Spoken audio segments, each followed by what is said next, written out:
Welcome to KRR kitchen. இன்றைக்கி நம்ம தயிரை வச்சு நல்ல ஒரு அருமையான சைடிஷ் ரெசிபி தான் பார்க்க போகிறோம். இந்த சைடிஷ் பார்த்திங்கன்னா இட்லி, தோசை, சப்பாத்திக்கு ரொம்பவே அருமையாக இருக்குங்க.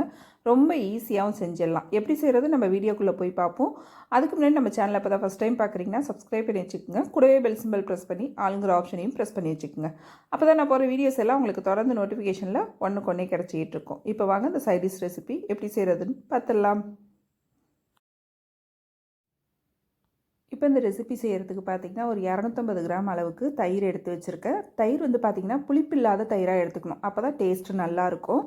இப்போ தயிர் எடுத்து வச்சுருக்கேன். இதில் வந்து பார்த்திங்கன்னா 1 டீஸ்பூன் அளவுக்கு தனி மிளகாத்தூள் சேர்த்துக்குங்க. நான் வந்து இந்த தூளில் காரம் இல்லை, அதனால் நான் 2 டீஸ்பூன் அளவுக்கு சேர்த்துக்கிறேன். நீங்கள் உங்கள் தூள் காரத்துக்கு தகுந்த அளவு சேர்த்துக்குங்க. அதே போல் பார்த்திங்கன்னா 1 டீஸ்பூன் அளவுக்கு காஷ்மீரி சில்லி பவுடர் சேர்த்துருக்கேன். இது வந்து கலர் மட்டும்தான் கொடுக்கும், காரம் இருக்காது இந்த தூளில். இருந்தால் மட்டும் சேர்த்துக்குங்க, இல்லைன்னா பரவாயில்ல. இது கூடவே பார்த்திங்கன்னா ஒரு 2 டீஸ்பூன் அளவுக்கு மல்லித்தூள் சேர்த்துக்கிறேன். அப்புறம் இதில் பார்த்திங்கன்னா ஒரு 1/4 டீஸ்பூன் மஞ்சள் தூள், ஒரு 3/4 டீஸ்பூன் அளவுக்கு உப்பு சேர்த்துக்கிறேன். இப்போ மிளகாத்தூளை தயிரோடு சேர்த்து நல்லா ஒத்தாப்பில் கலந்து எடுத்துக்குவோம். கட்டிகள் இல்லாமல் நல்லா கலந்து எடுத்துக்குங்க. உங்களுக்கு ரொம்ப திக்காக இருக்கிற மாதிரி இருந்ததுன்னா கொஞ்சமாக தண்ணி சேர்த்து கூட நீங்கள் கலந்து எடுத்துக்கலாம். இப்போ நல்லா இது போல் கலந்து எடுத்துக்குங்க.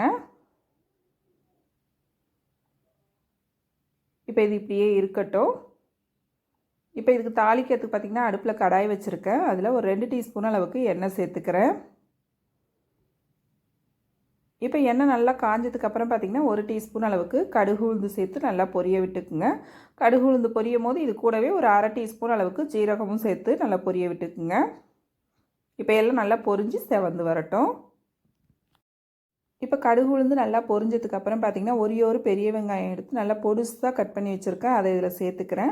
வெங்காயத்தை சேர்த்து நல்லா வதக்கி எடுத்துக்கணும். வெங்காயம் நல்லா நிறம் மாறி வதங்கி வரணும்.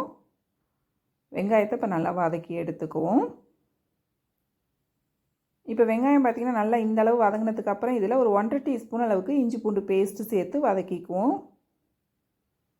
இஞ்சி பூண்டு பேஸ்ட்டோட பச்சை வாடை போகட்டும். அது வரைக்கும் நல்லா ஒரு 2 செகண்ட் கலந்து கொடுப்போம்.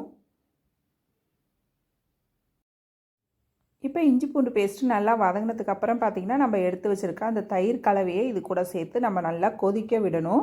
தயிர் கலவையை சேர்த்துட்டு கொஞ்சம் தண்ணியும் சேர்த்துக்குங்க. தண்ணி வந்து அதிகமான அளவு சேர்க்க வேணாம், கொஞ்சமாக மட்டும் சேர்த்துக்குங்க. அந்த பாத்திரத்தை கழுவிட்டு கொஞ்சமாக தண்ணி சேர்த்துக்கிறேன். சேர்த்து நல்லா கலந்து விட்டுக்குவோம். நல்லா ஒத்தாப்பில் கலந்து விட்டு நல்லா ஒரு 5லேருந்து ஒரு 10 நிமிஷம் நல்லா கொதிக்க விடுங்க. இது வந்து கொஞ்சம் நல்லா திக்காகி எண்ணெய் பிரிஞ்சு வரும். அது வரைக்கும் நல்லா கொதிக்க விடணும். உப்பு காரம் வேணால் நீங்கள் இந்த ஸ்டேஜில் சேர்த்துக்கலாம். இப்போ இது நல்லா கொதி வரட்டும். இப்போ பார்த்தீங்கன்னா தெரியும், நல்லா முந்திக்காக கொஞ்சம் திக்காகி இருக்குது பாருங்கள். இன்னுமே நல்லா கொதிச்சு வரணும், கொதிக்கட்டும்.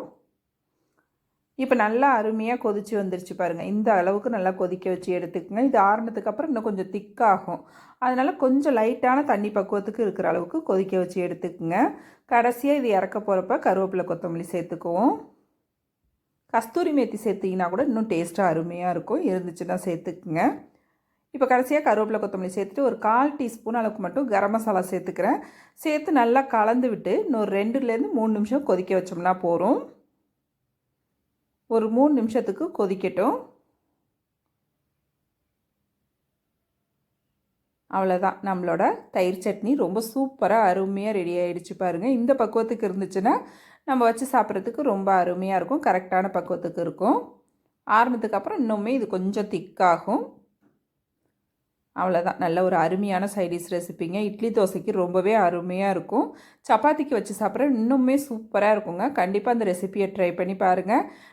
ட்ரை பண்ணி பார்த்துட்டு எப்படி இருக்குன்னு எனக்கு கமெண்ட் பண்ணுங்கள். என்னோட ரெசிபி பிடிச்சிருந்துன்னா லைக் பண்ணுங்கள், ஷேர் பண்ணுங்கள். நாளைக்கு வேறு ஒரு ரெசிபியோடு சந்திப்போம். தேங்க்ஸ் ஃபார் வாட்சிங்.